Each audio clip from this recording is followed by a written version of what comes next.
तो अखिलेश यादव के साथ गठबंधन है जयंत चौधरी का आरएलडी से, लेकिन किसान संगठन भी यहाँ पर विरोध दर्ज करा रहा है। रेलवे स्टेशन पर है इटावा के पास, यहाँ पर अखिलेश यादव के पीछे हमारे दिखाइए विजय यात्रा निकल रही है और यहाँ पर किसानों का जो एक मंच लगा हुआ है। क्या कुछ भारतीय किसान यूनियन के लोग यहाँ पर क्या राजनीतिक पार्टी के साथ,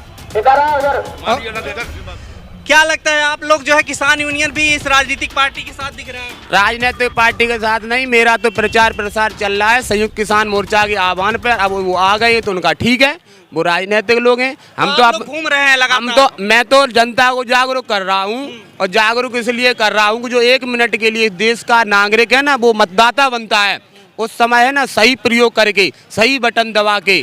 और जो हुकूमत अभी देश में चल रही है, जो मनमानी और उद्योगपतियों के लिए काम कर रही है, रोजगार विरोधी, शिक्षा विरोधी, हर तरीके से छोटे छोटे, मतलब कोरोना काल में कितनी परेशानियां दी, किसानों को परेशानियां दी, भूमि अधिग्रहण कानून लाए, किसानों से बिना पूछे ना कोरोना काल में संसद में वो कानून पारित कर दिए।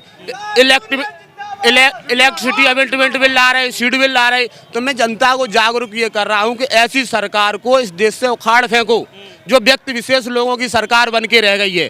आज आप अभी यहाँ इटावा में घूम रहे हैं, किसी आदमी से पूछो, कोई नहीं कहेगा कि हाँ यूपी में भाजपा की सरकार है, कहेंगे योगी जी की सरकार है। केंद्र में पूछो किसकी सरकार है, मोदी जी की सरकार है। हरियाणा में पूछो खट्टर जी की सरकार है। तो ये व्यक्ति विशेष जो मतलब सरकारें अलंकृत हो रही हैं, ये नहीं होना चाहिए। दल हमारी टिकैत जी और जो संयुक्त किसान मोर्चा था, ये दिखाइए झंडा, ये सारे जो है लोग जो थे वहाँ पर बॉर्डर पर जब प्रदर्शन कर रहे थे, उन्होंने अपना आंदोलन वापस ले लिया क्योंकि मोदी सरकार मान गई, माफी मांग लिया किसानों के लिए। तो वो माफी काम क्यों नहीं आ रहा है? माफी मांगने से नहीं, कृषि मंत्रालय में जो सचिव है संजय अग्रवाल जी, उन्होंने 9 दिसंबर को हमें चिट्ठी लिख के दी कि हम आपको टैनी को, आपको अजय मिश्रा को है ना उससे हटाएंगे, एमएसपी पर कमेटी बनाएंगे। जो किसान शहीद हुए यहाँ पे 750 के समथिंग, उनको शहीद का दर्जा देंगे, उनका है ना, उनके एक बच्चे को है ना मुआवजा देंगे, नौकरी देंगे। ये सारी बातें कही थी। उसमें से 6 जो वादे किए थे अग्रवाल जी ने, यही तो चालाकी है इन लोगों की, मोदी सरकार की यही तो चालाकी है कि ये केवल जब कोई बात आती है तो मोदी जी खुद सामने आ जाते हैं, और वैसे कुछ चीज को बहलाना होगा, बरगलाना होगा तो अपने सचिव को या किसी दूसरे आदमी को लाके खड़ा कर देंगे। 13 महीने तक नरेंद्र तोमर जी को खड़ा किए रहे सामने, और 19 नवंबर को इत्तेफाक से पता नहीं भादों के मेढक की तरह सुबह पैदा हो गए और बोलने लगे कि मेरी तपस्या में कहीं कमी रह गई। तो साहब, तपस्या में कमी नहीं रह गई थी। उत्तर प्रदेश से, पंजाब से, उत्तराखंड से, गोवा आदि राज्यों से आपको है ना विदाई देनी है। हम किसानों को जागरूक करके, इस देश के जवान को जागरूक करके, बेरोजगार उनको जागरूक करके, जो है ना आप है ना उद्योगपतियों का, बड़े लोगों का है ना गुलाम बनाना चाहते हैं। मैं वो अलख जगा रहा हूँ इस देश में कि जो 1 मिनट के लिए आप मतदाता बनने वाले हैं, उसके बाद में आप देश के नागरिक होकर रह जाते हैं। तो इस देश में लोकतंत्र जिंदा रहे, जनतंत्र हावी रहे, जनता के द्वारा जनता के लिए बनाई गई सरकार जनता की सुने, व्यक्ति विशेषियों की न रह जाए।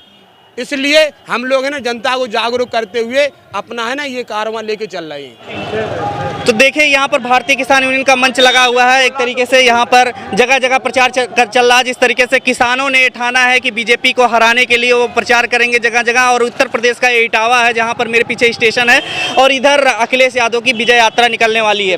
तो यहाँ पर अभी बात कर रहे थे आपसे आशीष मिश्रा की गिरफ्तारी को लेकर के। आशीष मिश्रा तो जेल से बाहर आ गए हैं, सुप्रीम कोर्ट ने आपने चुनौती दी है सुप्रीम कोर्ट में, क्या कुछ कहेंगे? यही तो विडम्बना है कि इस देश में है ना जो हमारे स्तंभ थे 4, वो पूरी तरीके से ध्वस्त कर दिए सरकार ने।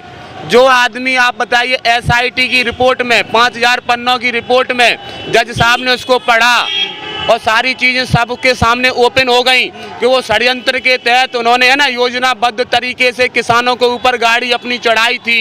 यहाँ तक कि PM रिपोर्ट में ये भी साबित हुआ था कि उनको है ना शूट भी किया गया गोली से, गोली भी चली। और ऐसी कंडीशन में जो जज साहब है ना उन्हें जमानत देते हैं, वो कहते हैं कि हो सकता है कि भीड़ को देख के अपनी मतलब खुद खतरे में, इसलिए वहाँ से भाग गए केवल इस पॉइंट पे। और साहब उनको जमानत दे दी आशीष मिश्रा को।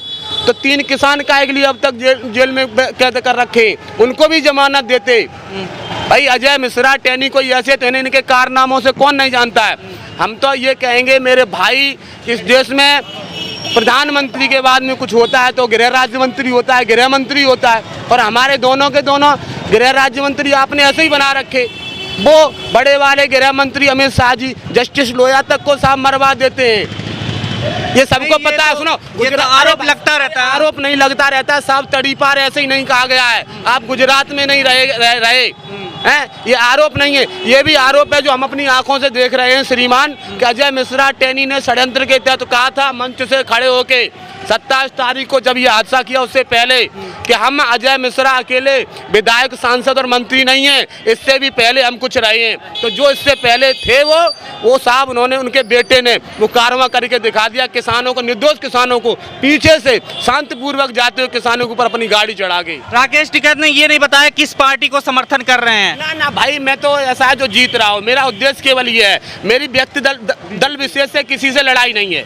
मेरी बीजेपी, ये बता सकते हैं बीजेपी कितनी सीटें पा जाएगी 2 चरणों में? मेरी मेरी बीजेपी से व्यक्तिगत कोई लड़ाई नहीं, मेरी सरकार से लड़ाई है। मेरी जो सरकार अभी है, इस सरकार को मुझे बदलना है। मुझे तो सरकार बदल जाएगी आपको लगता है देख के माहौल? क्यों नहीं, ये वोट की चोट साहब है ना, अच्छों को जो पैदल चलने वाले होते हैं ना, उन्हें है ना ताज पहना देती है। जनता की हुकूमत साहब इस देश में है, लोकतांत्रिक व्यवस्था भी जिंदा है और इस व्यवस्था को मरने नहीं देंगे। हम लोग इतना तो जागरूक हो ही चुके हैं। ठीक है, तो ये आप देख रहे थे कि किसानों का जो गुस्सा है वो यहाँ पर भी दिख रहा है इटावा में, और यहाँ पर देख सकते हैं किसान यूनियन की तरफ से मंच लगा करके लोगों को जागरूक किया जा रहा है कि बीजेपी के खिलाफ इस बार वोट पर चोट करें। और यहाँ पर जो आप देख रहे हैं विजय यात्रा, वो हम दिखाने की कोशिश करते हैं। खबरों में बने रहने के लिए फोरम 4 को सब्सक्राइब करें और नोटिफिकेशन पाने के लिए बेल आइकन दबाएं।